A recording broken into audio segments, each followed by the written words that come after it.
자, 오늘 저녁 방송 진행하도록 하겠습니다. 네, 추석 연휴 잘 보내셨죠, 그죠? 네. 한 5일 동안 푹 쉬신 것 같아요. 이제 추석 연휴 이제 보내기 전부터 이제 좀 얘기가 나왔던 게 있었는데, 뭐, 화천대유, 이재명 씨, 이제 화천대유 이게 지금 계속 논란이 지금 되고 있었고요.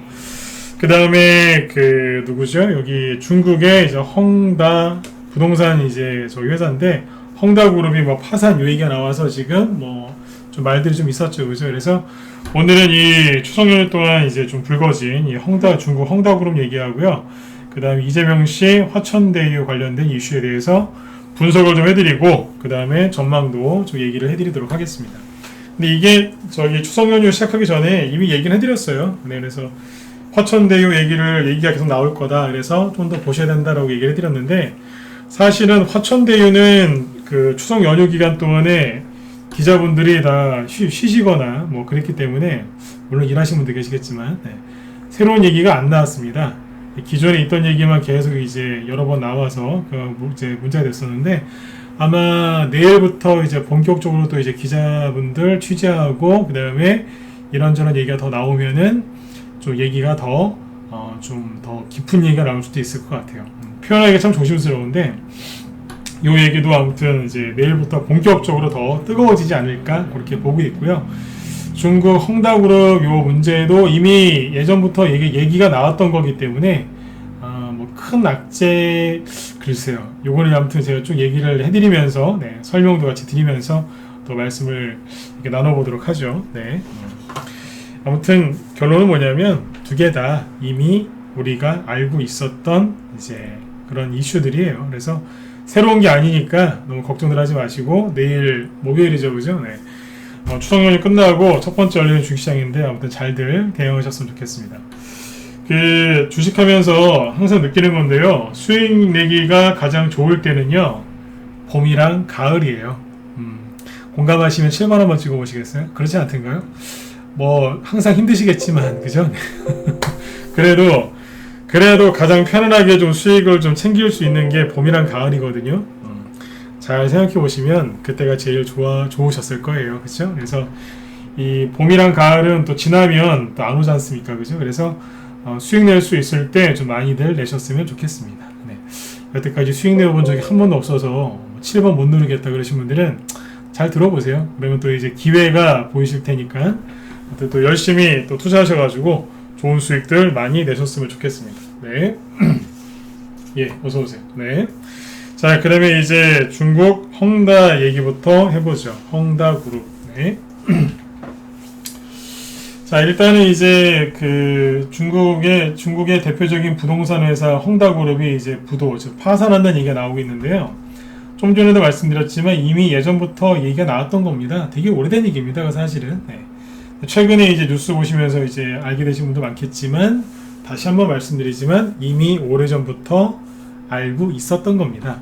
개인 투자자분들이 이제 별로 관심이 없다 보니까 그냥 모르셨던 거지, 경제에 대해서 좀 아는 사람들은 알고 있었어요. 이해되시죠? 그래서 이거를 경제 용어로 이제 뭐라고 얘기하냐면, 블랙스완이랑 이제 회색 코뿔소라는 표현이 있거든요. 블랙스완, 그 다음에 회색 코뿔소. 뭐 아시는 분도 계시겠지만 모르시는 분들도 계실 수 있으니까 좀 얘기를 해드릴게요. 블랙스완은 뭐냐면, 생각하지 못했는데 갑자기 터진 악재예요. 둘 다 악재인데 전혀 생각 못했는데 갑자기 펑 하고 터진 거예요. 그 이제 충격이 크고 진짜로 이게 문제가 되겠죠, 그죠? 그게 뭐겠어요? 코로나죠. 코로나 예상하셨습니까? 몰랐잖아요, 그죠? 네. 갑자기 뭐가 하더니 팡 터졌다고요. 그 다음에 이제 회색 코뿔소, 이거는 뭐냐면 이미 시장에서 알고 있는 거예요.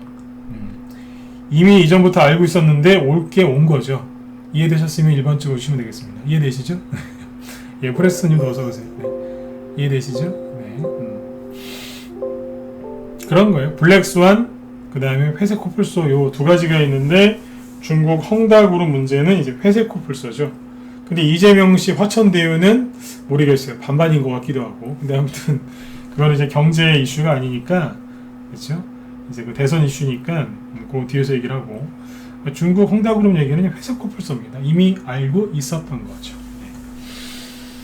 중국 증시 일단 보여드리겠지만 잘 보세요. 뭐 지금 막 굉장히 갑자기 새로운 악재가 나와가지고 막 증시를 막 이렇게 혼돈 속으로 막 끌려가는 것 같지만 최근에 중국 상해 증시를 보시면 중국 헝다그룹 파산 위기 얘기 계속 나오고 있었는데 올라가고 있었습니다.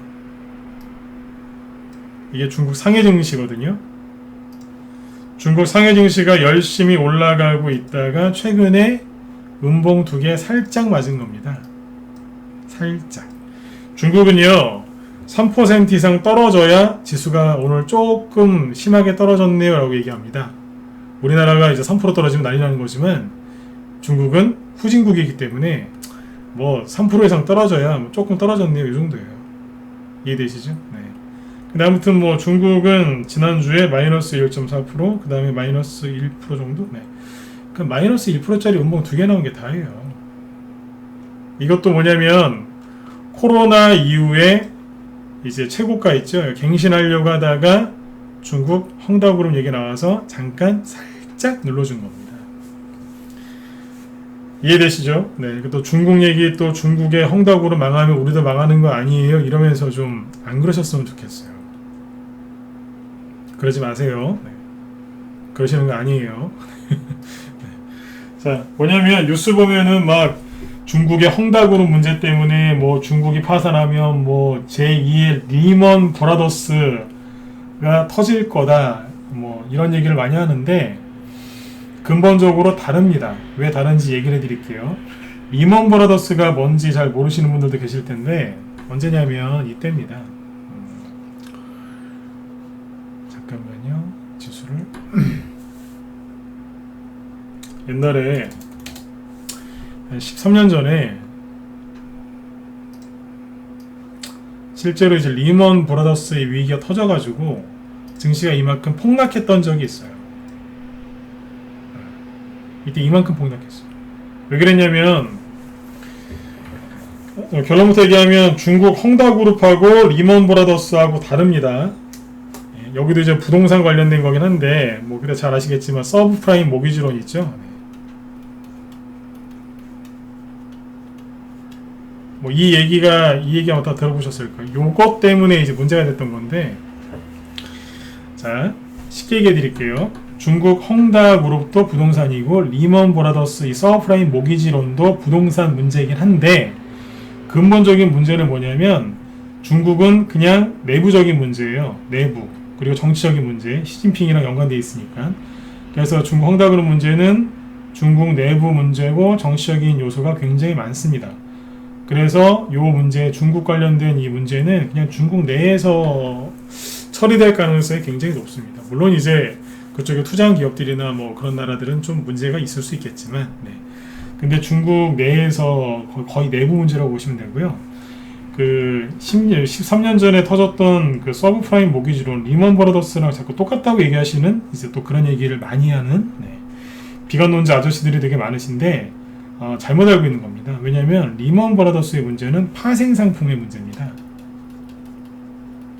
쉽게 얘기하면 이거를 담보로 해가지고 자꾸 뭐를 이제 대출을 받아가지고 그래서 문제가 생긴 거예요. 옛날에 우리나라 외환위기 즉 그 IMF라고 보통 얘기를 하지만 외환위기 터졌을 때 문제가 뭐였냐면 자꾸 어음 꺼내가지고 어음 있죠. 네. 그거를 담보로 또 담보로 계속해서 빚을 내서 이제 그렇게 뭐 사업도 하고 그랬거든요. 나중에 그래서 문제가 생긴 거예요. 파생도 그런 거거든요. 뭐 100% 똑같다고 할 수는 없지만 리먼 브라더스의 문제는 파생입니다. 그래서 그때하고 지금하고는 다르다는 거예요.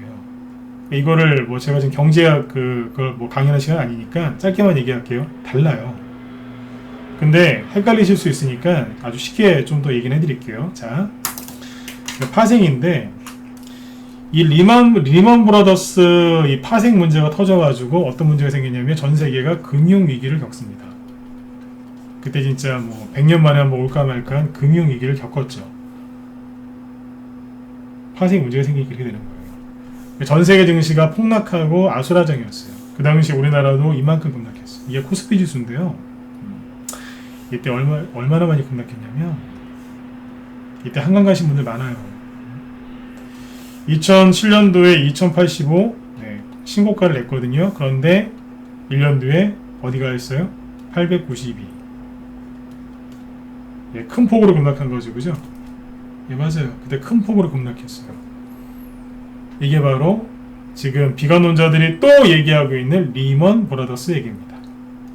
근데 지금 중국은 뭐가 이제 이때 리먼 브라더스 사태가 터졌을 때 뭐 미국, 우리나라, 뭐 유럽, 일본 다 난리도 아니었어요. 그런데 멀쩡한 나라가 하나 있었어요. 무슨 얘기냐면 중국은 멀쩡했어요. 중국하고 그 다음에 러시아. 러시아는 옛날에 멀쩡했고요. 이거. 옛날 얘기인데 옛날에 아주 먼 옛날, 그러니까 대공황 터지고 막 그럴 때 있죠. 그때 그 전 세계가 망하고 막 금융 위기 오고 난리 났을 때 멀쩡했던 나라가 러시아입니다. 왜냐하면 러시아는 잘 아시겠지만 경제 체제가 다르죠. 공산주의니까. 요번에 2008년도, 그러니까 10년 전에 이거 터졌을 때 중국만 멀쩡했어요. 왜 그랬을까요? 중국은 후진국이에요. 대놓고 얘기하죠. 중국은 후진국이에요. 그런데 후진국의 특징이 뭐냐면 금융이 되게 후진국입니다. 이해되셨으면 1번 찍어주세요. 맞죠? 후진국들의 특징은 뭐냐면 금융이 낙후되어 있어요. 그래서 파생을 잘 몰라요. 파생을 잘 몰라가지고 파생에 투자를 못했어요. 안 한 거죠. 잘 모르니까. 이제 막 그죠? 네, 좀 잘 먹고 잘 산다고 막 뭐 이제 막 중국 사람들 막 그렇게 막 함부로 막 그럴 때 아닙니까 그때. 뭘 알겠어요. 금융 후진국. 그래서 파생에 대한 걸 잘 몰랐기 때문에 파생에 대한 투자가 별로 없었고, 그래서 중국은 이때 멀쩡했었어요. 좀 상대적으로 거의 충격이 없었어요. 중국을 대표하는 뭐 인민은행이나 이런 은행들이 있거든요. 뭐 구체적으로 아실 필요는 없는데 그 은행들은 별로 타격을 안 입었죠. 근데 이제 예를 들어서 뭐 유럽, 미국, 그다음에 우리나라 같은 경우도 투자은행이 있죠. 특히 미국이나 유럽의 투자은행들은 난리 났죠. 왜냐하면 파생 쪽에 문제가 생기니까 말 그대로 파산해버린 거예요. 그쪽에는 난리가 났는데 중국은 멀쩡했다고요. 이해되시죠? 네. 그래서 리먼 브라더스 사태하고 비교를 하면 안 된다 이거죠. 이거는 뭐냐면 파생.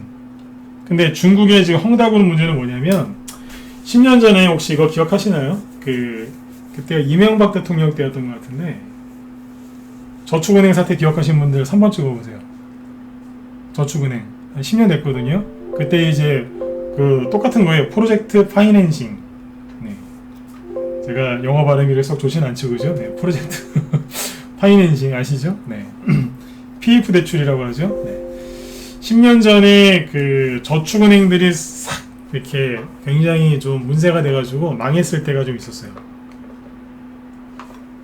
그때하고 지금 중국 헝다그룹이랑 비슷해요. 자, 중국이 금융 후진국이라고 했는데 이 사람들이 뭐냐면 무슨 짓을 했냐면 여러 가지 짓을 했겠지만 말 그대로 이제 PF죠. 여기도 프로젝트 파이낸싱. 근데 여기에서 이제 뭐 했냐면 헝다그룹의 밑에 있는 뭐 이제 한마디로 저축은행 같은 거죠.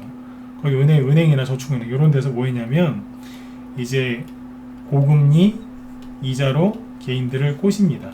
다른 데 대비한 2배 줬다고요, 이번에. 예를 들어서 대충 7%라는 얘기를 많이 하던데 다른 은행보다 이자를 2배 주는 겁니다. 그리고 이거는 절대 망할 일이 없다. 헝다그룹이 뭐 중국을 대표하는 부동산 그룹 중에 하나니까 절대 여기는 우린 대마불사, 영어로 얘기하면 투빅 투페일 아시죠? 네. 너무 커서 죽을 수 없다고. 그래서 망할 일 없으니까 돈을 맡겨라 그랬답니다. 우리나라 저축은행이랑 똑같잖아요. 개인들이 저축은행에다가 돈을 그때 많이 맡기셨어요. 왜냐하면 마땅히 투자할 데도 없고, 그래서 금리를 좀 많이 주는 저축은행에 저축을 많이 하셨죠. 그렇죠? 네. 근데 이제 그 PF 그쪽에 이제 문제가 생기면서 어떻게 됐어요? 부동산 가격이, 중국도 부동산 가격이 하락하니까 이게 문제가 생긴 거거든요. 그 당시 우리나라도 좀 그런 게 있었단 말이에요. 그 당시에 이제 뭐가 터졌냐면 이 리먼 브라더스 이가 터졌거든요. 그러니까 당연히 뭐 부동산 가격 하락했겠죠. 그래서 우리나라 저축은행이 문제가 생기면서 거기에 고금리 그것 때문에 돈을 맡겼던 수많은 개인 투자자들이 돈을 날리죠. 그렇죠? 네. 아까 그래서 기억하시냐고 3번 쪽을 보라고 했던 겁니다. 3번 쪽이신 분들이 별로 없네요. 특히 유튜브 쪽은 뭐 거의 없으시네요. 그죠? 네. 왜 잘 모르시는구나. 10년 전에 왜 있었잖아요. 그 당시에 그런 뉴스 기억 안 나세요? 뭐 금융감독원인가 그쪽 관련된 직원분인데 고위가 고위 관료예요. 근데 그 사람이 그 일 터지기 전에 거기서 돈 뺐잖아요. 인출해가지고 왜 그때 막 지탄받고 막 난리 났었잖아요. 네. 10년 전 일입니다. 네. 저축은행에 문제가 있을 때 터져가지고 난리도 아니었어요. 그래서 개인들이 돈을 떼었단 말이에요. 지금 이게 중국 헝다그룹하고 거의 똑같습니다.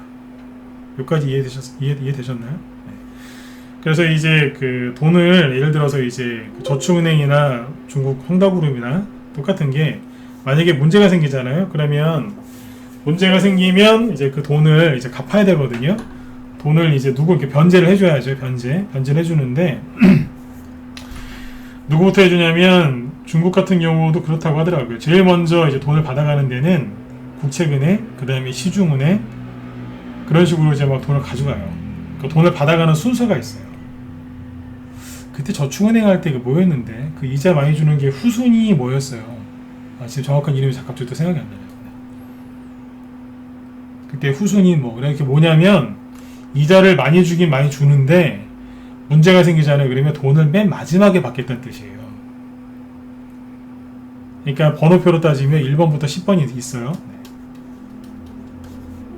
10번째 돈을 받겠다는 거예요. 예. 뭐 그래 후순위예요. 네. 이해되세요? 중국도 똑같은 거예요. 그게 뭐냐면 그냥 중국 내부에서 벌어진 일이에요. 피해자는 누구라고요? 시진핑? 아니요. 일반 거기 인민. 우리는 국민. 이해되셨으면 네. 5번 찍어주시면 되겠습니다. 네. 똑같다는 얘기. 제가 보기엔 똑같아요. 네. 중국은 인민, 우리는 국민. 네. 아니면 서민이라고 표현하면 되겠죠. 서민이란 말은 뭐 국어사전에도 원래 없는 단어라고 하는데 네. 그렇게 이해하시면 됩니다. 그래서 이거는 블랙스완이 아니라 회색 코뿔소이기 때문에 너무 지나치게 신경을 쓰지는 마세요. 물론 이제 알고는 계셔야죠. 너무 또 아예 모른 채로 천하태평 그러시면 당연히 안 되겠지만 너무 그 걱정들 안 하셨으면 좋겠어요. 그리고 분명히 리먼 브라더스랑 똑같다라고 얘기하는 그런 나쁜 아저씨들이 주변에 이제 막 나타날 거예요. 10년 전에 리먼 브라더스 네. 그때처럼 폭락할 거다. 제발 좀 집에 좀 가라고 해주세요. 제발 좀. 네. 제가 이제 그런 사람들이 분명히 나올 거기 때문에 제가 오늘 블랙스완, 회색코뿔소부터 시작해서 리먼 브라더스, 그 다음에 뭐 모기지론, 그죠? 네. 서프라임 모기지론부터 시작해서 저축은행 후순위 이것까지 다 얘기한 겁니다. 그 사람들 이상한 소리 계속 할 겁니다. 그 사람들 말을 믿으시면 가난해지시고요. 네. 여러분들이 중심을 딱 잡고 제 얘기를 다 믿으라는 얘기가 아니에요. 네. 여러분들이 이제 중심을 딱 잡고 앞으로 계속 직진을 하셔야 돼요. 그래야지 수익이 나시는 거죠. 그렇죠? 네. 이런 거 갖고 흔들리시면 안 됩니다. 네. 얘기 들어보니까 별거 아니죠. 맞으면 7번 집어주시고 넘어가죠. 좀 더 부연 설명해 드릴 건 있는데 별거 아니잖아요. 그죠? 네. 들어보니까 옛날 저축은행 그렇죠. 문제는 뭐예요? 프로젝트 파이낸싱이죠. 네. 요거예요. 이자 많이 주는 걸로 꼬셔가지고 그 돈 갖다가 그 헝다그룹 뭐 부채 그거 했다지 않습니까? 네. 자 그러면 이 문제를 어떻게 정리하는 게 좋으냐? 중국 입장에서 네. 이런 거는요 중국 정부 입장에서 마찬가지일 겁니다. 질질 끄느니 한 방에 그냥 끝내는 게 낫습니다. 우리 입장에서도 저걸 가지고 계속 질질 끄느니 헝다그룹이 망한다더라, 안 망한다더라. 내일 뭐 저기 이자 내야 되는데 뭐 낸다더라, 못 낸다더라, 망하면 큰일 난다는데 어떡하냐 뭐 이러면서 그렇게 질질 끄느니 그냥 한 방에 없애버리는 게 낫습니다. 그게 맞습니다. 공산당을 추종하는 뭐 극좌파, 네. 그 사람들은 사회주의 좋아하는 사람들이지 않습니까? 네. 진보가 아니죠, 그 사람들은. 네. 진보하고 좌파는 다른 거니까. 아무튼 공산당 쪽하고 그 사회주의 추종하는 좌파 그쪽 계열은요, 평상시에는 인민들하고 그 다음에 국민들을 엄청나게 생각해주는 척하지만 막상 이런 일 생기면 절대로 국민들, 인민들, 서민들 안 챙겨줍니다. 잘 아시지 않습니까? 어떻게 그럴 수 있냐고요?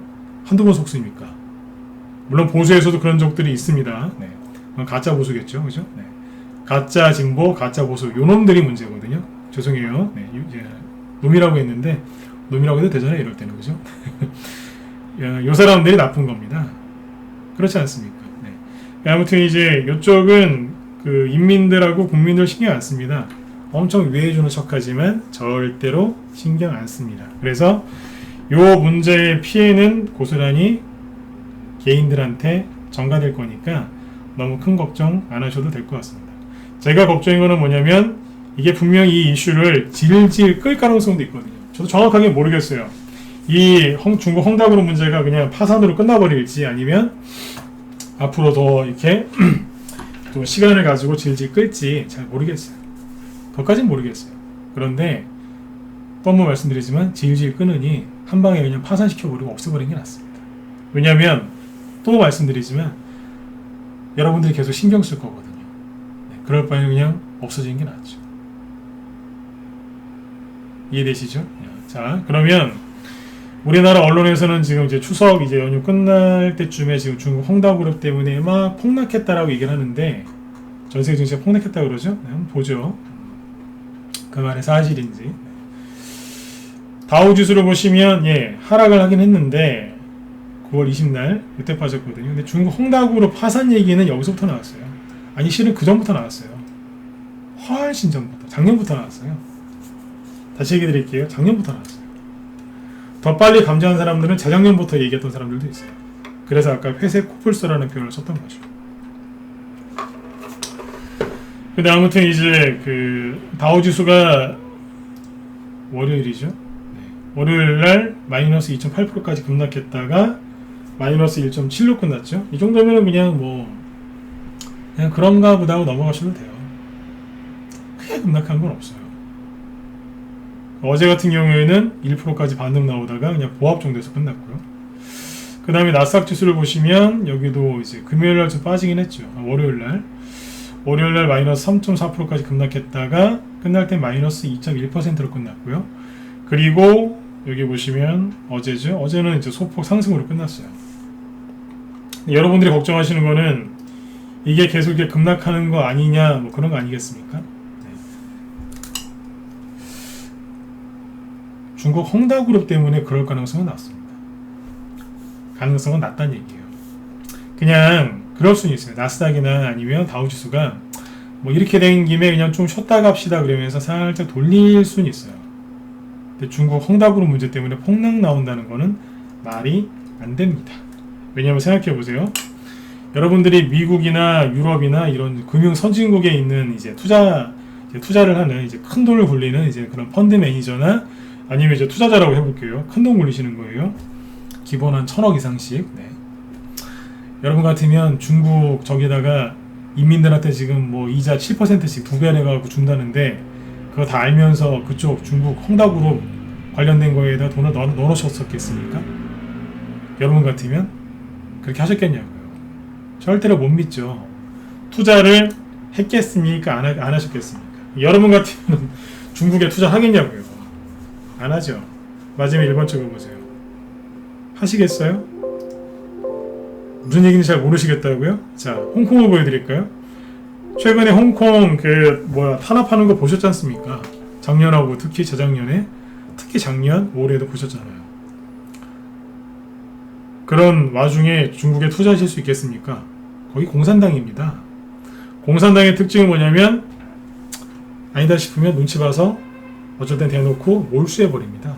그게 중국입니다. 공산당. 그런 나라에 여러분 같으면 투자하시겠냐고요. 투자 금액을 1,000억 이상씩 굴리시는 분들이 정보가 없으시겠습니까? 그렇죠? 맞아요. 미국이나 유럽이 중국 관련된 이제 그런 것 때문에 문제가 될 가능성은 거의 없다고 봅니다. 또 한 번 말씀드리지만 중국은 금융 후진국이기 때문에 파생 상품에 투자도 못했어요. 근데 지금은 뭐 달라졌을 것 같으세요? 똑같다니까요. 참고하시면. 그리고 이제 유럽 증시 보시면은 잠깐 급락을 하긴 했어요. 독일을 보실까요? 여기 보시면 여기도 월요일날 마이너스 3%까지 갔다가 마이너스 2%에 끝냈고 어제입니다. 어제 1.4% 반등 나왔죠. 그리고 현재 시간 유럽 증시 열려 있는데요. 현재 유럽 증시가 독일 증시가 얼마냐면 보여드릴게요.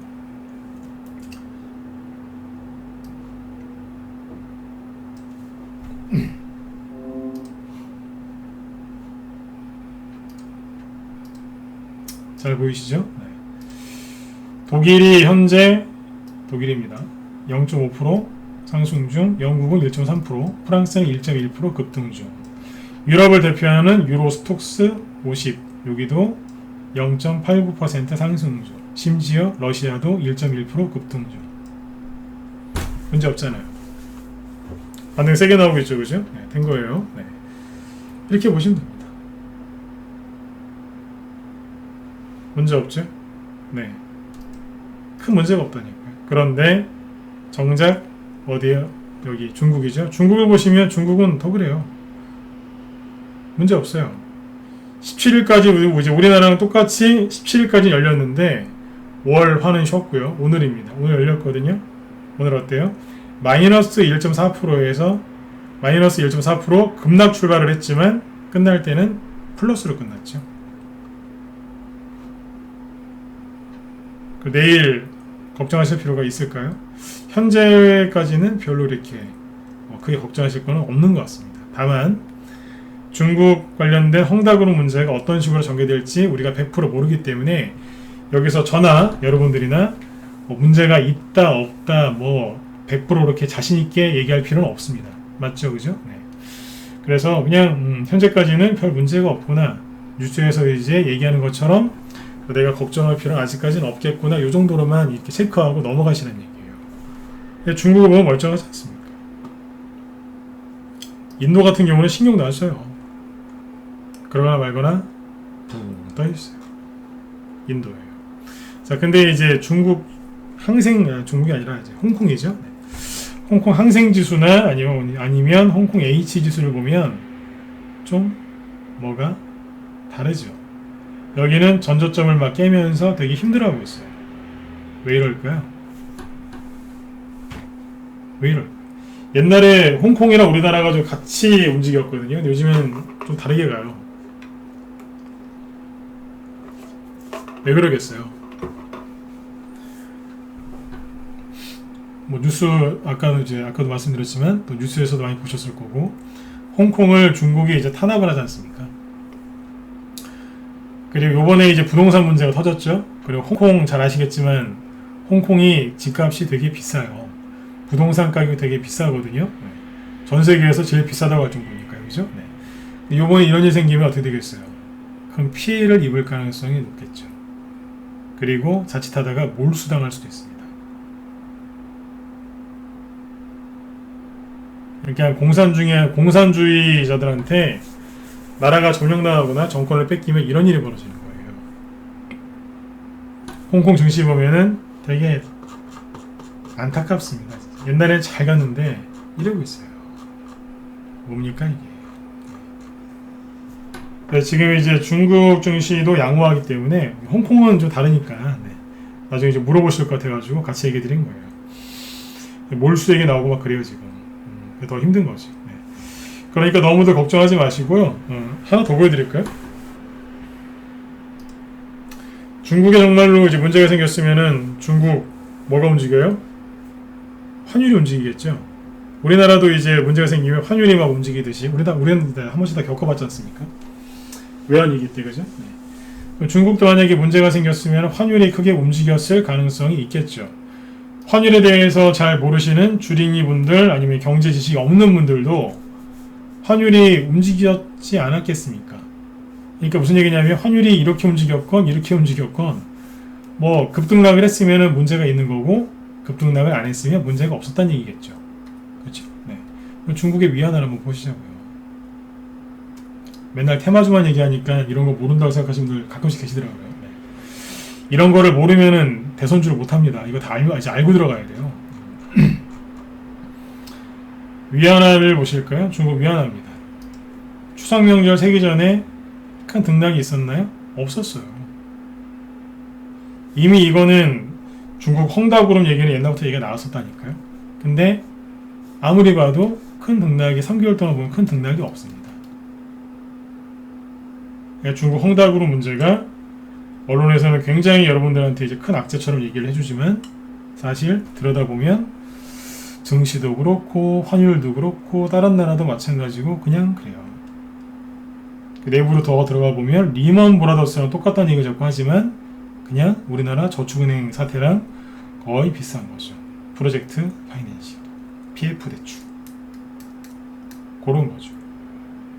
요즘에 우리나라 갑자기 막 은행에서 그 부동산 관련된 대출 옥죄고 막 그러죠. 자꾸 정책이 자꾸 중국 따라가는 것 같아서 걱정이 되긴 합니다만 아무튼 참고하시면 되겠습니다. 네. 여기까지 할까요? 네. 이해 다 되셨으면 7번 찍어주시고 넘어가죠. 되셨나요 이제? 중국 헝다그룹 얘기 그만해도 되죠 이제? 네.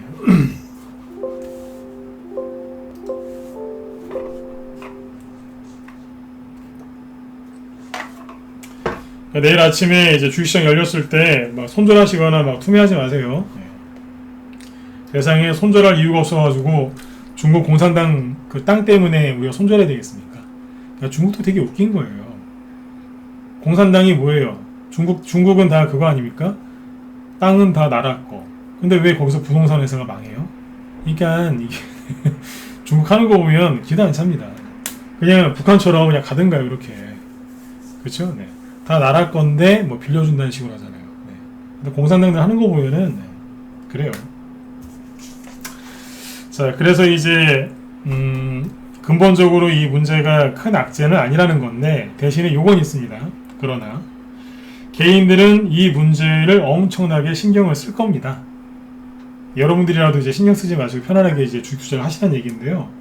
분명히 개인들이 이 문제를 가지고 신경을 쓸 거란 말이에요. 그럼 어떻게 되겠어요? 그때그때마다 뭐 지수나 이런 것들이 조금만 안 좋거나 뭐 이것 때문에 하락한다 그러면 또 난리가 나겠죠, 그죠? 네. 그래서 아까 그 얘기를 했던 거예요. 질질 끌고 가느니 그냥 한 방에 그냥 끝났으면 좋겠다고 했던 얘기가 그래서 그런 겁니다. 이해되셨죠? 네. 예를 들어서 아까 이제 기사가 이런 게 나옵니다. 속보 그러면서 파산 위기 중국 헝다그룹 23일 만기 도래 일부 전체는 아니고 일부 채권이자 지급할 것. 자, 이건 뭐예요? 좋은 거죠. 이자도 지급 못할 정도이기 때문에 파산한다는 얘기였는데 채권 이자를 지급할 거래요. 언제요? 내일이요. 내일 걸 지급한다고 하는데 잘 보시면 자 기사를 잘 보세요. 네. 근데 이분 진짜 잘생긴 것 같지 않으세요? 네, 볼 때마다 같은 남자인데 너무 잘생긴 것 같아요. 참고로 저는 트로트를 잘 안 들어서 이분 노래 부르는 거 잘 모르겠는데 네. 아무튼 진짜 잘생긴 것 같아요. 네. 자, 네. 23일 만기 도래 잘 보시면 일부라고 되어 있죠. 기사 내용 읽어볼게요. 잠깐 읽어드릴게요. 자, 앞으로 이런 기사 계속 나올 거란 얘기인데 파산설에 휩싸인 중국 부동산 개발업체 헝다가 오늘 23일 만기가 도래하는 일부 채권 이자를 지급할 것이라고 밝혔다.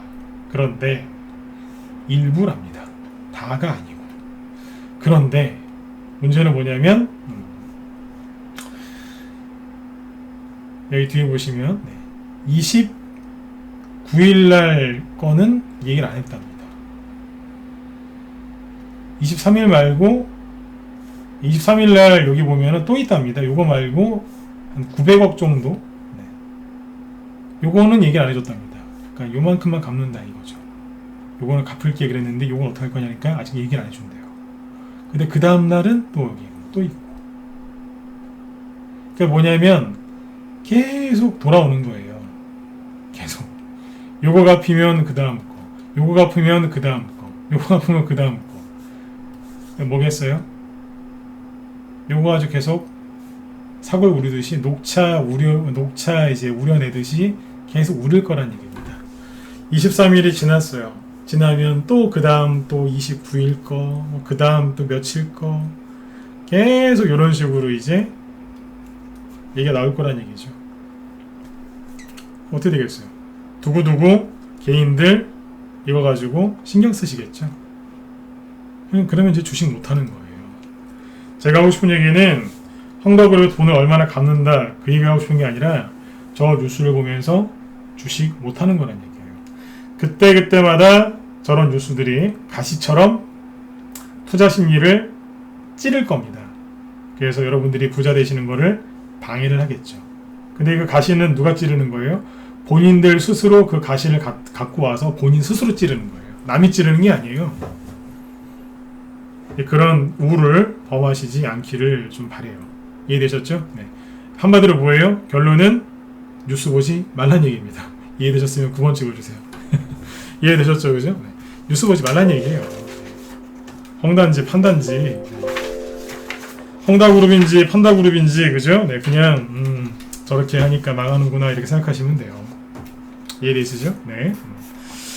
그렇게 하시고 나중에 또 이제 좀 상황이 좀 바뀌거나 또 중요한 뭐 이슈가 있으면 또 얘기를 해드릴게요.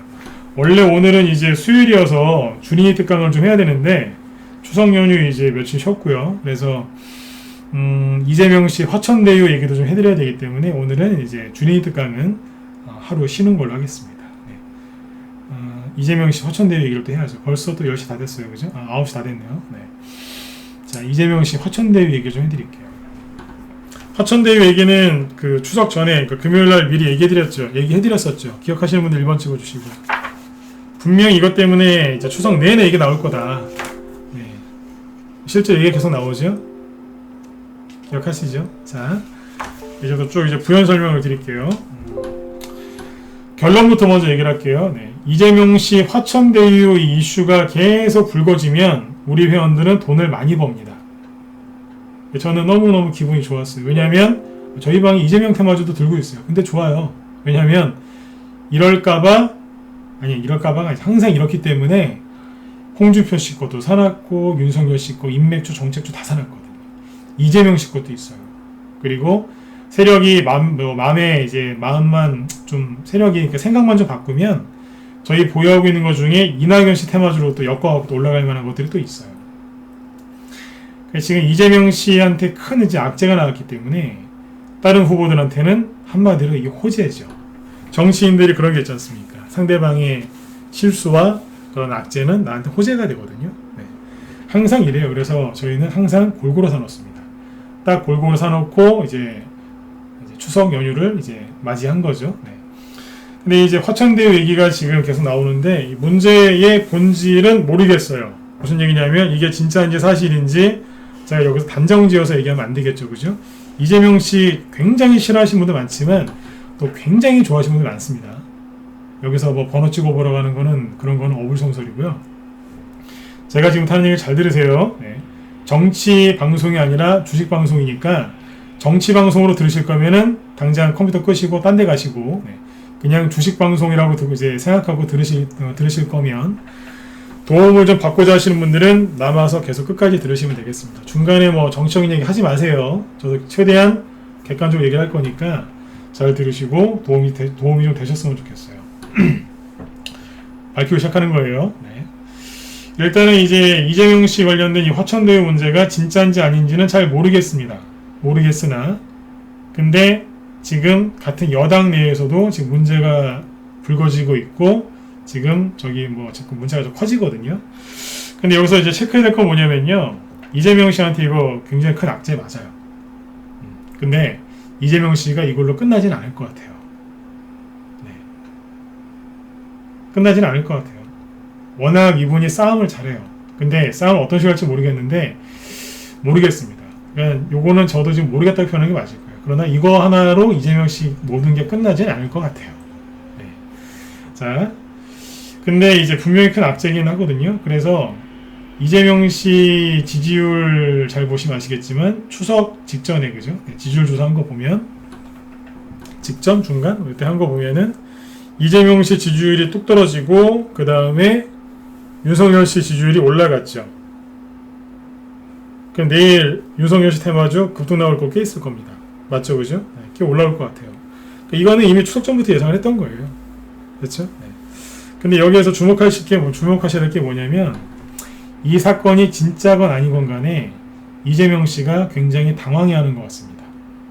화천대유 얘기가 지난주에 나오자마자 지난 초반에 나왔죠, 그죠? 나오자마자 바로 인터뷰했습니다. 기자회견 같은 걸 했었죠. 그리고 그 이후로 자꾸 뭐 대법관 얘기도 나오고 그 박용수 특검 그 사람 얘기도 나오고 지금 되게 시끄럽거든요. 근데 이분이 대응하는 걸 보니까 본인이 직접 대응을 하는데 우왕좌왕 약간이 아니라 굉장히 많이 당황한 것처럼 저는 느껴져요. 같은 생각이시면 1번 한번 찍어보시고요. 이럴 때는 찍으셔야 돼요. 네.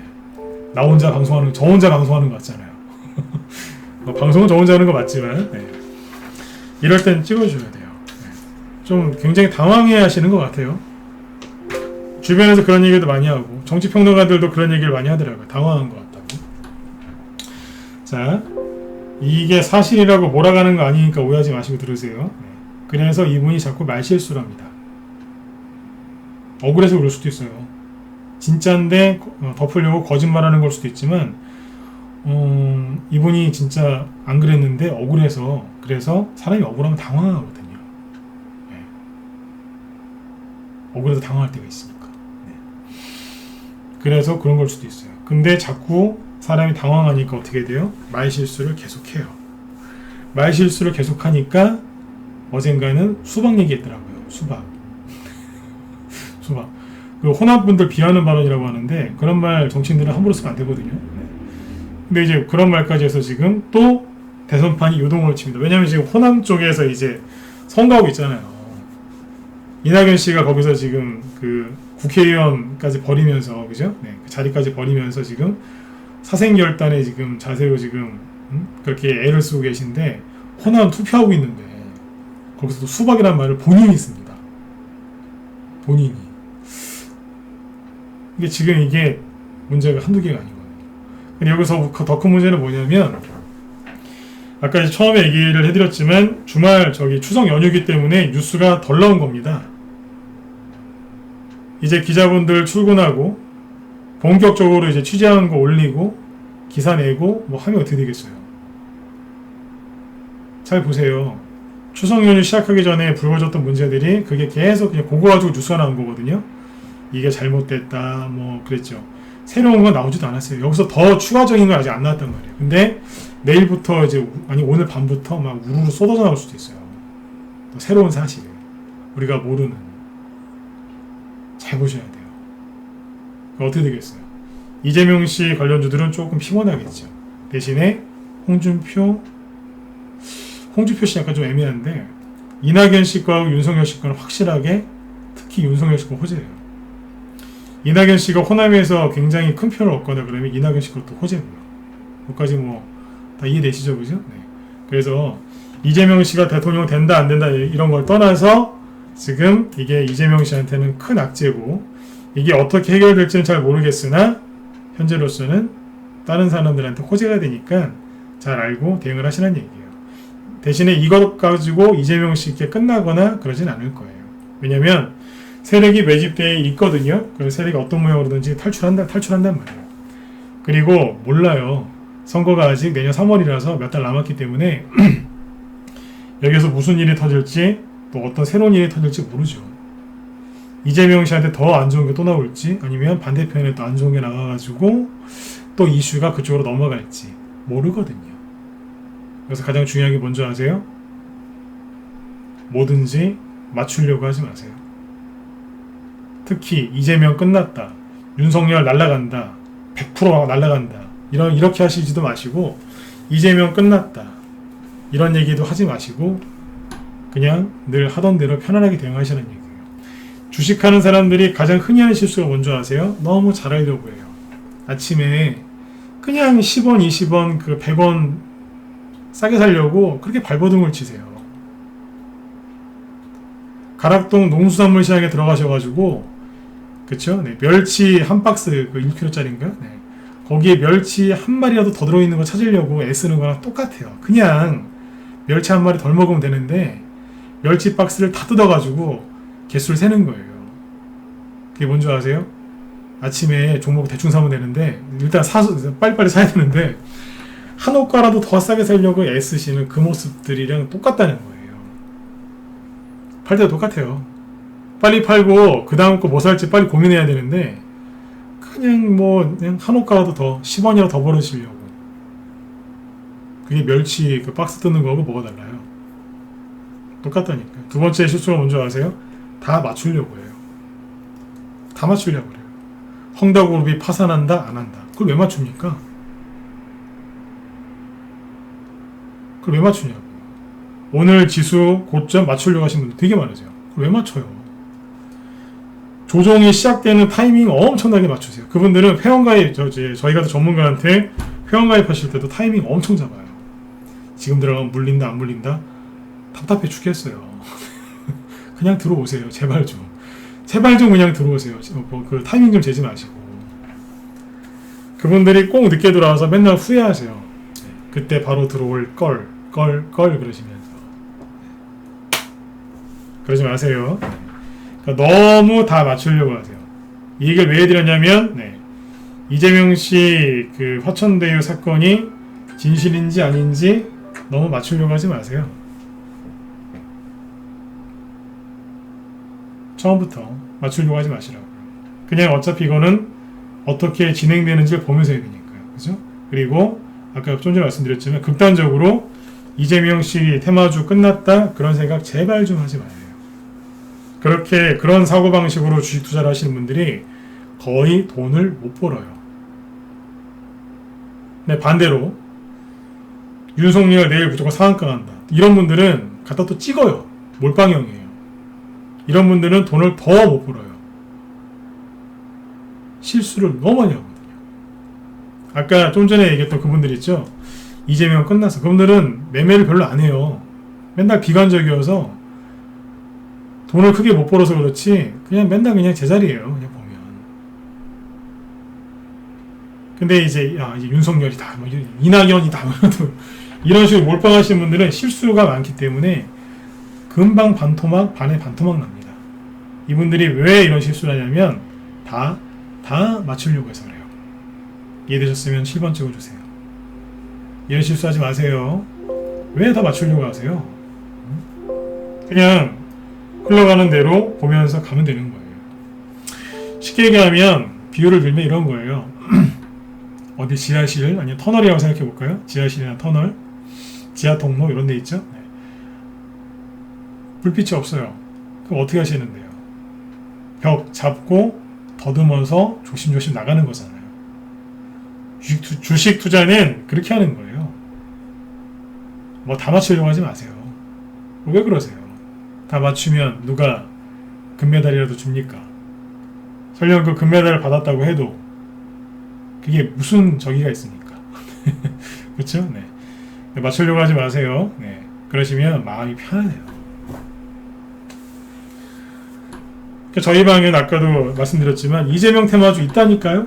근데 윤석열 테마주도 있고 홍준표 씨 테마주도 있고 다 있어요. 그게 마음이 편안한 거예요. 이재명 씨 테마주 내일부터 급락하는 거 아니냐고요? 한 개 정도 그럴 수 있어요. 한 개 정도? 왜 한 개라고 얘기하냐면 개인들이 이거 이재명 테마주라고 알고 있는 건 딱 하나밖에 없거든요. 저희가 보유 종목 중에 다시 얘기드릴게요. 여기 문자반 회원들 잘 들으세요. 라이브 회원들 마찬가지고 이재명 테마주라고 우리 방 보유 종목 중에 남들도 이재명 테마주라고 다 알고 있는 건 하나 정도밖에 없어요. 근데 그것도 이미 지난주에 추석 전에 이미 적당히 눌러놨기 때문에 추가 금방 나올 것도 별로 없어요. 이미 눌러놨으니까. 상승했다가 누른 거거든요. 저희는 이렇게 해요. 대선주, 저희 방도 대선주 갖고 수익 많이 내는 거 아시죠? 그죠? 네. 이런 걸 항상 대비해놓고 종목 추천을 하거든요. 이 얘기를 잘 듣고 여러분들도 한번 따라해보세요. 대선주를 살 때 항상 이런 변수를 생각하고 삽니다. 분명히 무슨 문제가 터질 거다. 그럼 뭘 사겠어요? 남들이 다 알고 있는 거 잘 안 삽니다. 사람들이 잘 모르는 거 있죠? 그걸 사요. 아니면 관심 없을 때. 아예 관심이 없거나 아무리 악재가 그런 자리에서는 아무리 악재가 나와도 안 떨어지거든요. 잘. 그런 걸 사요. 떨어져도 조금밖에 안 떨어져요. 개인들이 별로 없으니까. 아니면 그냥 개인들이 잘 모르는 걸 삽니다. 개인들이 잘 모르는 걸 사요. 그래서 신규원들이 가끔씩 100명 중에 한 2-3명 정도 오해하는 분들이 있어요. 대선주하러 들어왔는데 아니 저 유명한 종목 안 주고 자꾸 이상한 걸 주는 거예요. 그분들 입장에서는. 예를 들어서 윤석열 테마주 사러 왔는데 아시아경제나 IB기명 막 이런 거 있죠. 비상교육 이런 거 유명 메가임디 같은 거 안 주고 이상한 걸 주는 거예요. 저 바닥에서 거래도 없는 거 주는 거예요. 그러는 거예요. 왜 그럴까요? 예. IB기명도 자, 얘기해 드릴까요?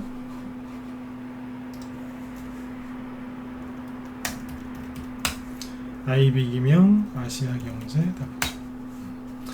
이게 동그라미 쳐져 있네요. 다 여기서 추천했어요. 뭐냐면 남들이 모를 때 샀어요. 지금은 없어요. 매수하고 나서 2배 이상 올랐기 때문에 지금 없다니까요. 그리고 IB기명 남들이 다 모를 때 샀어요. 여기에서 없어요. 지금은. 메가임디나 비상교육 많이 가지고 계시죠. 남들이 관심 없을 때 여기 샀거든요. 없어요. 지금은. 여기서 다 팔았거든요. 손튼 지가 언젠데요. 작년에 4월달에 네, 진달래 필 때쯤에 다 팔아버렸어요. 4월달에 진달래 피는 거 맞죠? 철쭉인가요?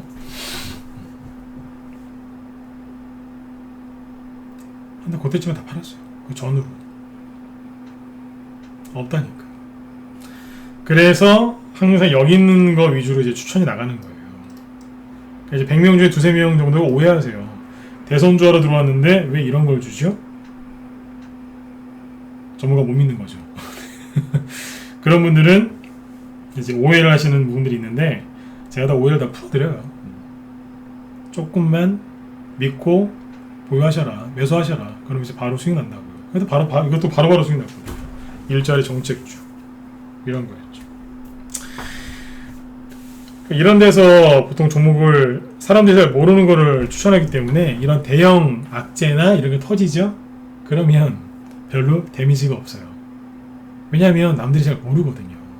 우리 회원들 이해되셨으면 1번 찍어주시면 되겠습니다. 우리 회원들 많이 들어와 계시죠? 자, 그쵸?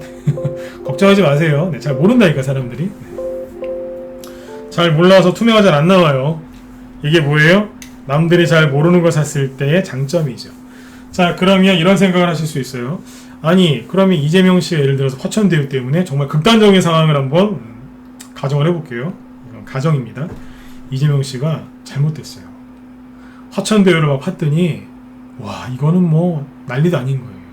그래서 이제 이재명 씨가 사퇴했어요. 그러면 이재명 씨로 매집한 그 종목들은 어떻게 될까요? 뭘 어떻게 돼요? 세력이 다른 걸로 바꿔서 올려버립니다. 다른 대선 후보로 가게 그래요. 다른 대선 후보로 갈아탈 수도 있고 아니면 갑자기 저평가주라고 하면서 날아갈 수도 있어요. 왜냐하면 저희는 대선주 추천할 때 항상 기본적 분석하고 추천합니다. 왜일까요? 실적이나 그 회사의 가치 이런 거 보고서 항상 기업 분석하고서 추천을 해요. 왜냐하면 만에 하나 1000분의 1, 10,000분의 1 이런 일이 생길 수 있을 걸 대비해서 항상 이렇게 추천을 합니다. 반드시 세력이 매집되는 걸 추천을 하고 기업 분석하고 맨 마지막에 차트 확인한 다음에 들어갑니다. 그래서 회사에 문제가 없고요. 나중에 혹시라도 이런 일이 생기면 어떻게 돼요? 그렇죠. 세력이 바꿔서 올려버려요.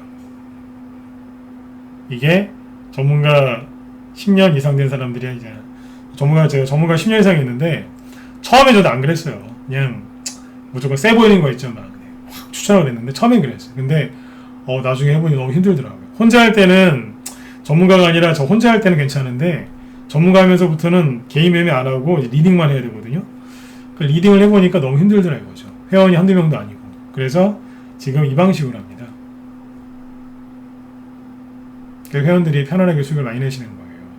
악재가 나와도 데미지는 약하고 항상 기업 분석해서 추천하니까. 나중에 세력이 알아서 바꿔버린다니까요.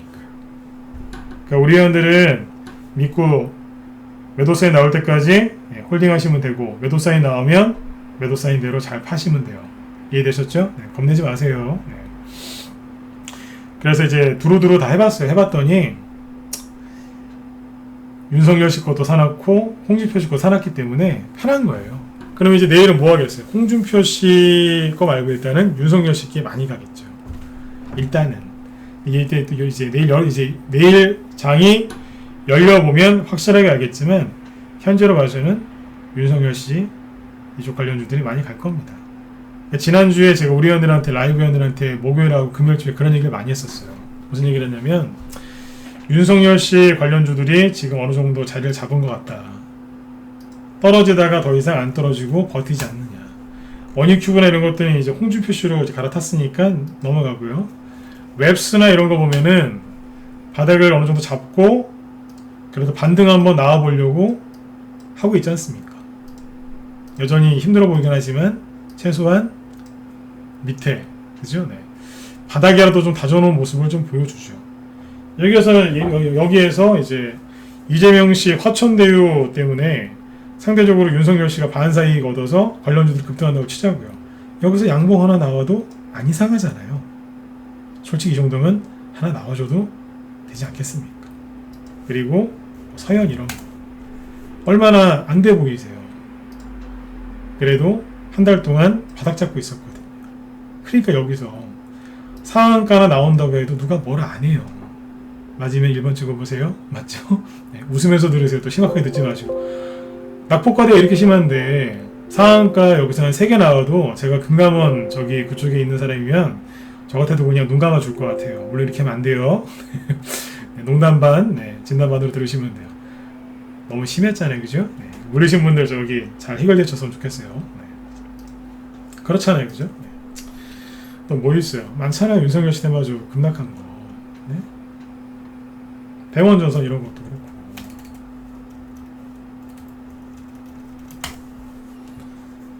반등 한 번 없이 떨어졌지 않습니까? 그리고 상한가나 나온다고 해서 누가 뭐라 그래요? 잘했다고 그러지. 그쵸? 근데 추석 연휴 딱 끝나고 나니까 슬슬 이제 그쵸? 네. 이재명 씨 쪽은 조금 먹구름이 끼고 이쪽이 좀 괜찮겠죠? 그렇죠? 네. 네. 그래서 이제 회원들한테 라이브 회원들한테 얘기를 많이 했었어요. 윤석열 씨 테마주가 자리를 잡고 반등 나올 기세를 보이는 것 같다. 여기서 좀 더 듣고 싶으세요? 문자 보내들 계시니까 얘기 좀 더 해드릴게요. 라이브 회원들한테만 그 얘기를 했어요. 뭐라 그랬냐면 이 종목들은 반등이 세게 나올 가능성이 높다. 왜냐면 반등 나온 적이 없으니까요. 반등이 세게 나오긴 하겠지만 정고점을 한 번에 돌파하거나 그러지 못할 거다라고 했어요. 세게 나오면 원익큐브 정도 나오겠죠. 최근에 원익큐브가 급등 상한가라면서 급등 한번 했었죠. 그렇죠? 네. 세게 나오면 원익큐브 정도 들었다가 떨어지겠죠. 그랬어요. 수익이 짧으면 30에서 50% 정도일 거예요. 기본 30에서 50% 정도. 반등이 세게 나오는 전제하에서요. 여기에서 이 이상의 수익은 잘 안 나와요. 물론 나오는 것도 있겠지만 이 정도 이상의 수익은 잘 안 나온단 말이에요. 이 이상의 수익은. 근데 윤석열 씨한테는 좋은 호재지 않습니까? 그럼 반드시 급등하는 게 나와요. 근데 여기에서 안 나온다는 얘기예요. 여기서는 반등이 세게 나오긴 하겠지만 대장주는 여기가 아니고 어디에서 나와요? 대원전선 이만큼 갈 때 못 갔던 종목이나 아니면 새로운 게 나오겠죠. 이해되셨으면 7번 찍어주세요. 네. 대장은 그러니까 여기서 나올 가능성보다는 여기서 갈 때 소외받았던 종목. 뭐 동화로 따지면은 이제 홍지죠. 네. 홍지가 평상시에 구박당했잖아요. 그죠? 네. 대원전선은 팥지죠. 그렇게 따지면 참고하시면 되겠습니다. 네. 이런 걸 지금은 사셔야 되는 게 맞다. 그러니까 잘 홀딩 하시라 그랬어요. 이해되셨죠? 네. 그리고 이재명 씨 관련주 갖고 있는 분들도 너무 걱정하지 마세요. 왜냐면 뭐 예를 들어서 동신건설이라고 있죠. 원래 지지난주 있죠. 지지난주에 그 이재명 씨 테마주가 되게 잘 해놨었어요. 화천대유 얘기 안 나왔으면은 좀 괜찮았을 것 같기도 해요. 보시면 지지난주가 되겠죠. 지지난주 금요일날 이렇게 끝났습니다. 동신건설 이재명 씨 테마주 중에서 굉장히 잘 알려진 종목이죠. 이렇게 끝났어요. 9월 10일 금요일이에요. 여기에서 상한가나 나와도 안 이상할 정도로 차트를 잘 만들어 놨었죠. 그쵸? 근데 월요일날 딱 되니까 화천대유 얘기가 터집니다. 그러니까 일주일 동안 어떻게 됐어요? 올린 거 반납했어요.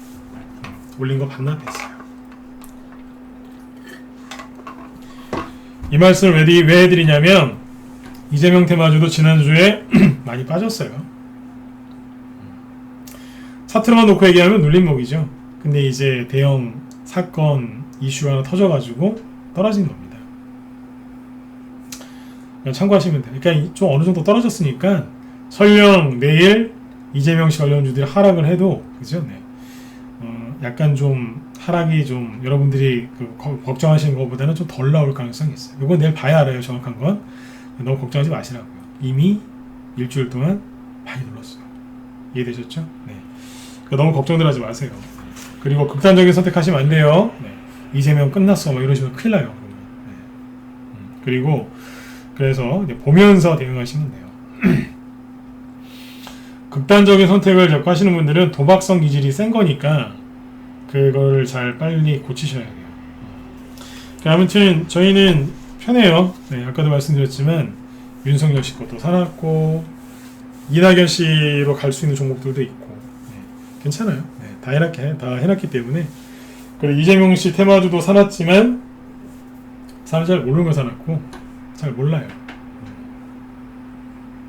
데미지가 거의 없을 겁니다. 설령 이딴들 세력이 알아서 올려줄 테니까 제로 바꿔서라도 올려버리거든요. 그렇게 참고하시면 돼요. 그래서 저는 내일이 되게 기대가 돼요. 어떤 게 대장주가 될까, 판이 어떻게 돌아갈까, 그리고 어떤 새로운 뉴스가 나올까 되게 기대가 됩니다. 네. 그러나 개인들은 굉장히 힘들어할 겁니다. 왜냐하면 걱정이 많을 테니까요. 걱정이 많을 거예요.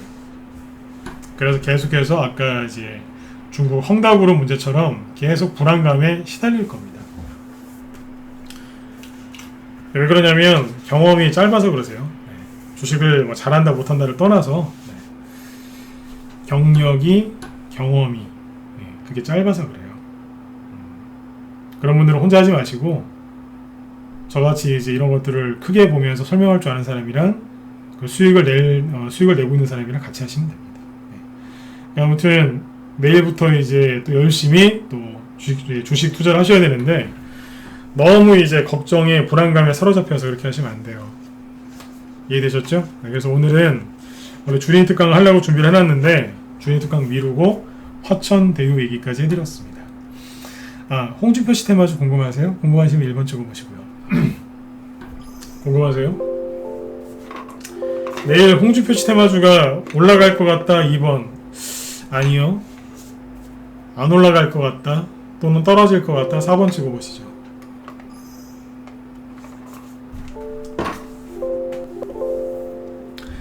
내일 홍준표 씨 테마주가 오를 것 같다 2번 안 오르거나 좀 떨어질 것 같다 4번.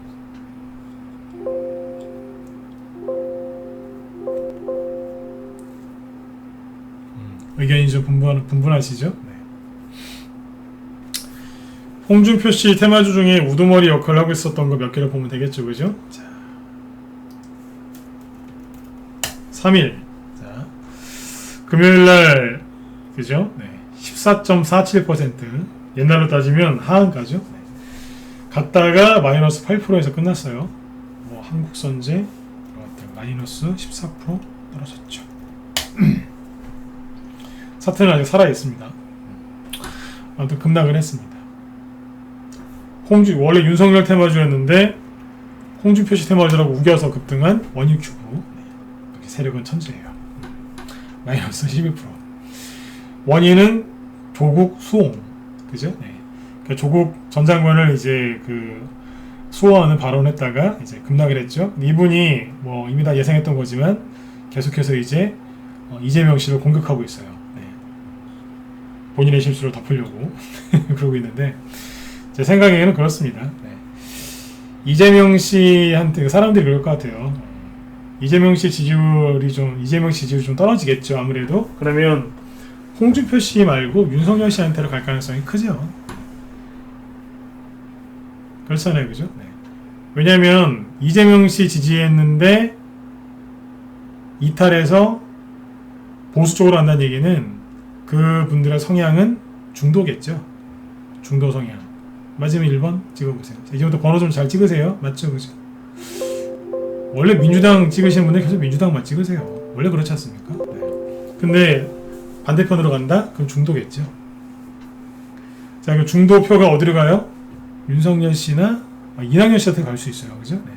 이낙연 씨로 가거나 아니면 저기 윤석열 씨나 홍준표 씨한테 갈 텐데 홍준표 씨한테 가야 되는데 조국 전 장관 옹호하는 발언을 했기 때문에 홍준표 씨한테 안 가고 윤석열 씨 쪽으로 갔을 가능성이 높아요.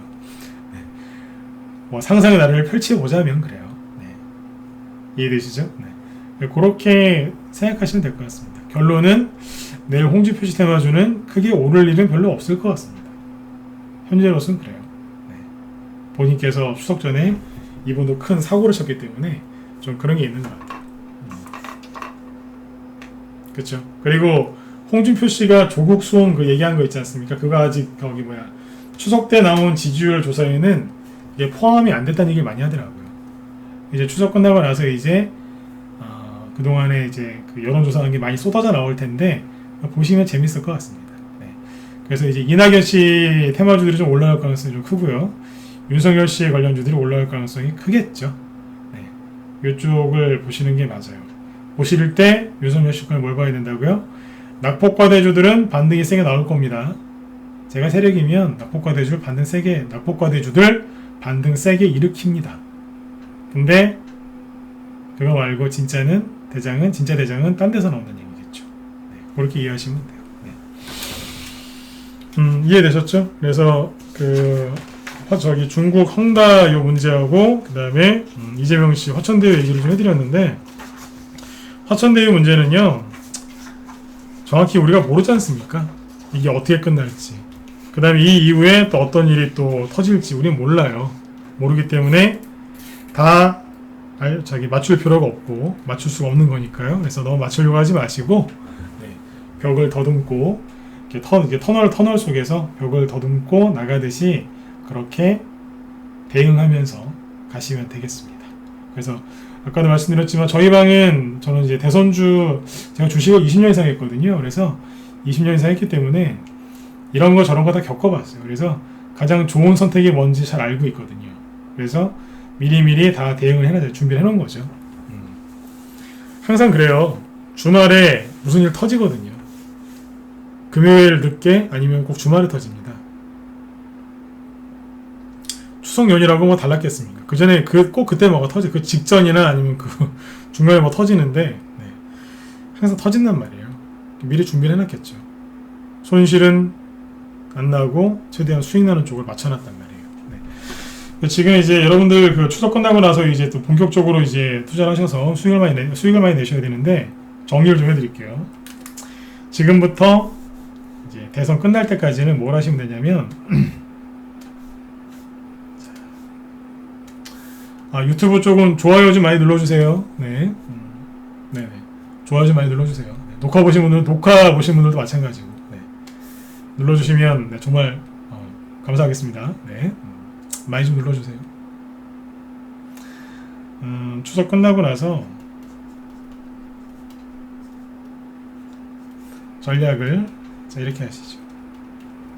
테마는 아까 이제 중국 헝다구르 문제나 이제 그런 것들이 자꾸 이제 문제가 생기고 개인들을 아마 끝없이 이제 불안하게 할 거예요. 그러면 뭐가 가겠어요? 당연히 대형주보다는 개별주, 그 다음에 테마주 위주로 가시는 게 맞겠죠. 그렇죠? 테마주는 가장 대표적인 게 바이오주가 있고요. 아니면 이제 계절수혜주가 지금 이제 간절기니까요. 그죠? 계절수혜주도 있고 지금 선거 직전이니까 대선주도 있고. 그 다음에 이제 그 연말쯤 되면은 대기업에서 이제 새로운 이슈, 새로운 패러그, 그러니까 뭐 그 새로운 신기술 관련된 것들을 발표를 많이 합니다. 신기술 투자. 정부 말고 어디서요? 대기업에서. 보통 이렇게 4가지 종류의 테마주가 있거든요. 맞죠, 그죠? 4가지가 있는데 계절 수혜주는 자 잠깐 바이오부터 해볼까요? 바이오는 지금 별로예요. 왜냐면 자 셀트리온이나 아니면 이제 바이오 진단 키트로 많이 갔던 게 뭐죠? 시젠이죠. 그런 거 위주로 한번 보세요. 차트가 죽었는지 살았는지 보고 있으면 죽은 것 같기도 하고 막 그래요. 거의 수급이 없어요.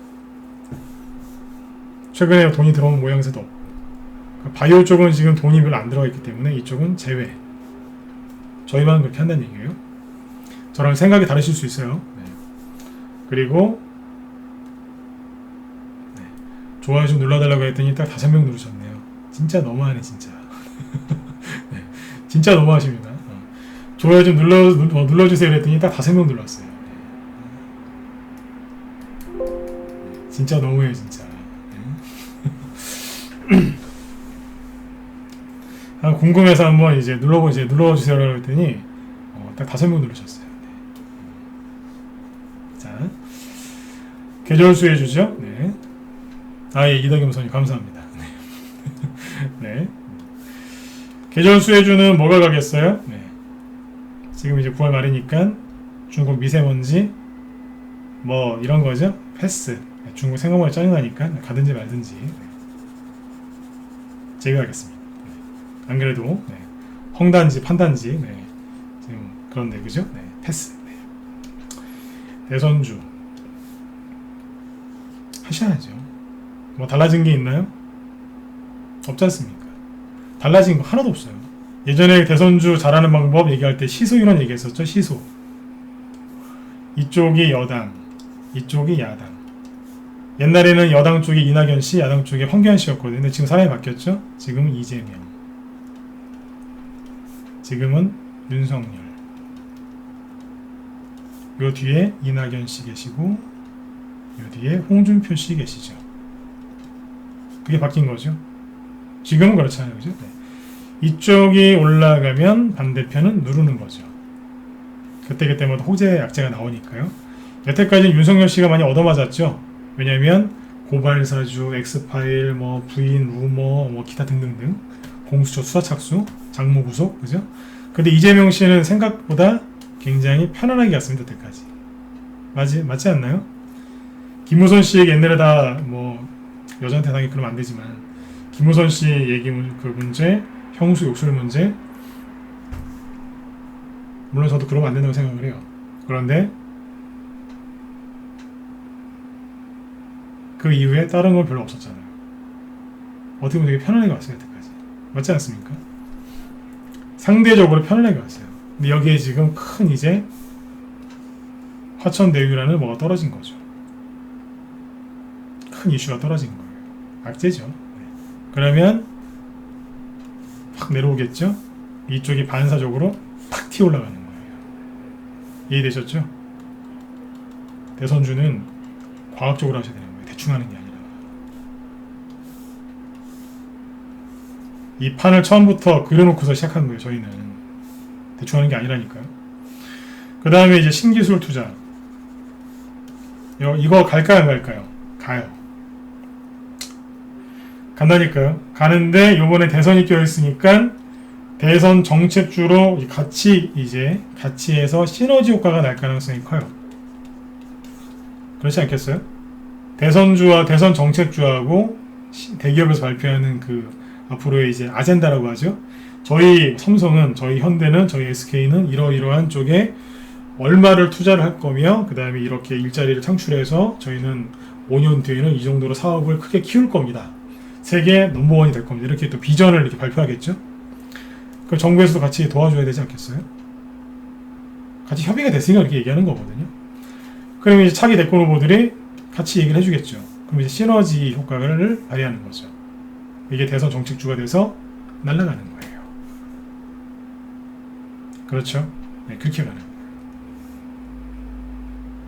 여기까지 이해되셨죠? 그런데 잘 모르시죠? 신기술 투자 대기업이 이거 발표를 하는데 언제쯤 발표할까요? 언제일까요? 찍어보실래요? 지금 9월달이죠. 9월부터 숫자로 찍으세요. 9, 10, 11, 12. 내년 1월달이다. 1, 2, 3. 찍어보세요. 알고, 얼마나 알고 계시는지. 언제일까요?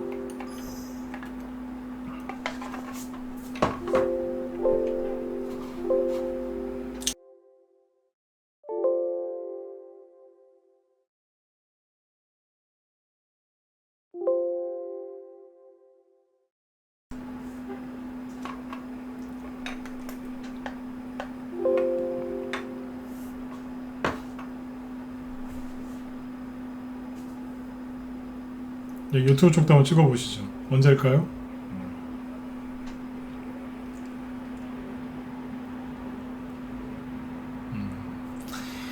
아시는 분들이 거의 없네요. 네. 여기 정답을 찍으신 분이 계시는데 별로 없네요. 네. 요거는 저희 회원들 다 매집하고 나면 그때 얘기해 드릴게요. 종목들 아직 요거 매집 안 했으니까 그때 되면 매집 다 해놓고 그때쯤 또 얘기해 드릴게요. 아직 시간적 여유가 좀 있거든요. 네. 이제 지금은 뭐예요? 네, 대선주 하셔야죠. 대선주 하시는 거예요. 그럼 뭐 갖고 해야 되겠어요? 대선주는 또 어떻게 나눠요? 인맥주와 정책주로 나뉘죠. 인맥주는 뭐 학연, 혈연, 지연 이런 거 있는데 자 넘어가고요. 인맥주 중에서 이것도 또 있어요. 다 얘기해 드릴 수는 없고 제 노하우니까. 인맥주 중에서 최근에 뭐예요? 앞에 많이 간 거 있죠? 예, 옛날 거, 올드한 거, 네, 그리고 새 거. 이런 게 있겠죠? 중간 것도 있어요. 가담한 거. 가담한 거는 영어로 어떻게 얘기를 하는 게 좋을까요? 네. 죄송합니다. 네. 이럴 때 영어 공부를 좀 평상시 열심히 했었어야 되는데 네. 옛날 거 올드, 새 거 뉴. 다른 말로 네오라고 해도 되겠네요. 가담한 건 뭐라고 해야 됩니까? 아무튼 가담한 거 그런 것도 있어요. 중간 거 파이어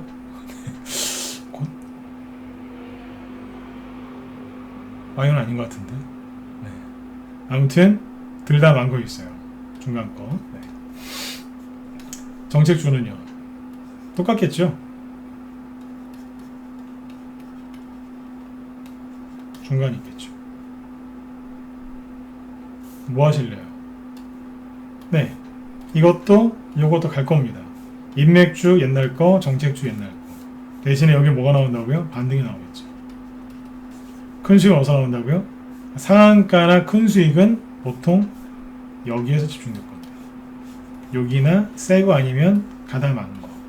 뭐예요? 이 두 개가 후발주자입니다. 후발주자인데 대장입니다. 대장. 앞에서 많이 간 거 말고 새롭게 가는 거기 때문에 후발주자라는 표현을 쓰지만 이건 뭐예요? 새로운 대장이라는 얘기입니다. 새로운 대장주들이 나타날 겁니다. 예, 그걸 공략하셔야지 수익이 크게 나실 겁니다. 이해되셨죠? 예. 그래서 준비를 많이 하셔야 돼요. 준비를 많이 안 하시면 크리스마스 연말 때까지 굉장히 힘든 시간을 보내실 거예요. 방송 처음에 말씀을 드렸지만 가장 수익 내기 편한 계절은 봄이랑 가을입니다. 요즘에 밖에 나가서 이 시간대쯤에 산책을 하면 너무 좋더라고요. 8시, 9시 강변 요럴 때 나가서 산책 한번 해보세요. 너무 기분 좋지 않습니까? 네. 요럴 때 주식을 매집해 놓으시면 수익 진짜 편안하게 많이 납니다. 네. 지금 여러분들 저기 회원 가입하시려고 추석 때문에 망설이셨죠, 그죠? 네. 그러신 분들은 망설이지 말고 바로 들어오세요. 이쪽에 메일 주소 하나 남겨드릴 테니까 바로 들어오세요. 이제 고민하실 것도 없지 않습니까? 그리고 중국 헝다그룹 문제, 그 다음에 여기 뭐예요? 대장동 화천대유 이슈 이런 것들이 있는데 이거를 혼자서 대응하시기가 되게 힘드실 거예요. 네. 터널 속에서 랜턴, 그죠? 네. 빛을 비춰주는 랜턴 역할을 해드릴 테니까 망설이지 말고 빨리 들어오세요. 네. 회비 비싼 거 아닙니다. 왜냐면 한 종목에서 보통 저희는 스윙으로 가는데 스윙 30에서 50% 이상의 수익을 내고 판단 뜻입니다. 스윙이 바닥에서 추천을 하고 기본적 분석 다 하고 그죠? 바닥에서 추천을 해서 손절 없이 30에서 50% 이상의 수익을 내요. 그리고 남들이 모르는 재료 그죠? 기업 분석까지 다 한 다음에 그리고 세력이 매집되는 종목을 매수해서 수익을 내는 겁니다. 제가 시간이 별로 없으니까 수익 있는 종목은 제가 내일 또 보여드릴게요. 들어오세요. 네. 지금 혼자 하실 수 있는 그런 저기가 아니에요. 선거가 몇 달 안 남았기 때문에 굉장히 거칠게 빠르게 그리고 거칠게 힘들게 하면서 할 겁니다. 네. 들어오셔서 우리원들하고 수익을 같이 내셨으면 좋겠어요. 그리고 참 지난번에 저기 그 김 실장님 제가 얘기하는 거 들으신 분들 1번 찍어보시고 김 실장님 그때 얘기 못 들었다 4번 찍어보시겠어요? 저는 우리 무소TV 김 실장님 제가 좀 얘기해드렸더니 많이 관심도 가지시더라고요. 네. 바로 옆에 계세요. 네. 우리 이제 김 실장님이신데 김 실장님도 대선주하고 테마주 되게 잘하세요. 네, 잘하세요. 네. 그래서 지금 문자반 위주로 이제 운영을 하고 계시니까 네, 우리 또 김 실장님 여기 네, 들어가셔갖고 이거 사진 누르시면은 요렇게 이제 나오거든요. 네, 이분의 이제 어떻게 리딩을 하는지 쭉 나오는데 이분도 이제 그 선침해 하시고 그죠? 네, 스윙으로 이렇게 대선주, 테마주 위주로 수익을 많이 내주시고 계시니까 참고해서 이렇게 하시면 돼요. 저희 방에 회원이시면서 네? 아, 예, 어서오세요. 네네네. 그래서 여기 김 시장님도 지금 이제 그 JI 고수신데 여기 무소TV에서 이제 그 영입하셨어요. 네. 실력이 굉장히 뛰어나시니까 여기 이제 김 시장님하고 또 같이 하실 분들은 여기 글 한번 읽어보시고 같이 하시면 되겠습니다. 최근에 들어가신 분들, 제 지인들도 이쪽에 많이 들어갔어요. 원래 지인끼리는, 아는 사이끼리는 또 좀 그래요. 그래서 제 지인들은 이쪽에 추천을 많이 했거든요. 했더니 다 만족하시더라고요. 네, 그래서 제가 편하신 분들은 저희 방을 오시고, 네, 우리 또 김 실장님 관심 많이 가져주시고 이렇게 하시면 되겠습니다. 네, 대선주, 테마주, 스윙으로 바닥에서 네, 추천 잘하세요. 네, 검증이 되셨어요. 네. 자, 벌써 9시 36분이네요. 네. 오늘 어떻게 방송 도움 되셨나요? 좀 중국 헝다그룹 문제하고 그 다음에 뭡니까 여기 화천대유 이슈 좀 도움이 되셨다 7번 한번 찍어주세요. 네. 그럼 내일 좀 다른 걸도 준비를 해서 또 2차 3차 얘기를 또 해드려야죠. 네. 당분간은 헝다그룹 얘기 안 해도 되죠. 7번을 왜 찍어 보시라고 제가 부탁을 드렸냐면 헝다그룹 얘기 이제 그만하고 싶어서요. 찍어주세요. 네. 그만해도 되죠, 그지? 네. 내일부터는 분명히 내일 있지 않습니까? 이제 대선 이제 후보 지지율 막 발표 엄청나게 하면서 이제 종목들 막 움직이고 막 그럴 거예요. 그러면 내일부터는 종목 얘기 하느라고 바쁠 거란 말이에요. 그래서 오늘 화천대유, 헝다그룹 이슈 싹 얘기해 버린 겁니다. 내일부터 이제 종목에 집중해서 이제 또 열심히 수익 내시자고요. 네. 아무튼 혼자 하기 힘드신 분들은 여기 메일 주소 남겨드렸으니까 빨리 들어오세요. 네, 늦게 들어오시면 나중에 후회합니다. 네네. 자, 오늘도 이제 경청해 주셔서 감사드리고요. 네, 편안한 밤 되시고 저는 내일 저녁 8시에 뵙도록 하겠습니다. 네. 자, 지금까지 진건송교였습니다. 네, 고맙습니다.